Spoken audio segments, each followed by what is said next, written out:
بروفيسور علي خليف قليل ayaa booqday jaamacadda bariga Afrika qaybteeda Buuhoodle waxaana lecture muhiim u soo jeediyay ardayda jaamacadda bariga Afrika oo si weyn u soo dhaweeyay booqashada aqoon-yahan Cali Khaliif Galleyd oo ka soo shaqeeyay jaamacado badan oo dalka dibadiisa ah sidoo kale waxa uu ka hadlay marxaladaha haatan Soomaaliya marayso iyo xilligii hore dawladii dhexe ee dalka Soomaaliya ay jirtay sidoo kale waxa uu ka hadlay marxaladda haatan ay marayso dalka Soomaaliya iyo sidoo kale dawladii dhexe ee dalka Soomaaliya ka jirtay xilligii hore xukuumadii waa jiraysaa laakiin dawladnimada iyo qarannimadaas waa heer kale على أي حال هدي صوماليا أي دولة سومرتي أنا بدولة سيارة تيكو رئيسنا ولا شقي وما تقول رئيسان جامعات كصوب حي دولة هوري سيفيليان كان لا شقي عامل سياد برئيسه إذا ما حكومة قدي وكمدها وأرمها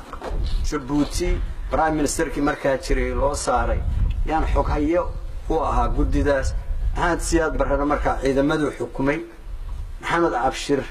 موسن اللي يلانا بوليسكو حكومي وزير بدن وحكومة دا كميدا هانا ومركي دم بحيتا حكومة دي محمد سياد برهنا كميدا نقولينا واجري هدي أمد الصومالي دا يمام الصومالية دا وحقبتينا وحيالها إنه كل هذا إنه وحيا هيد وقت قال محمد سياد برهنا أنا ولا شقي الله نحرست محمد سياد برهنا نينا أقوم بدن الله وبعدين أوليه بوها دنا وحا إيه موقت يعني ركلبا وقت جا أنكو حكومة كتير ووزير أنه تقال كي 77 كبعدي حكم كي dhinaca kale Professor Ali Khaliif Galleyd oo ay su'aalo weydiiyeen qaar ka mid ah ardayda jaamacadda bariga Afrika ayaa waxa uu kaga jawaabay sida tan maamul Soomaaliyeed dowladda Soomaaliyeed federaalka ay aqoonsato waan fahnay qodobkaas markaas waxaan ka badaweynaynaa Soomaaliland la hadlo waxaad kaloo hadalkaaga aan ka dhadhansanay inaad Soomaaliland noqonaysaan laba maamul oo madax bannaan oo maxkamada darisa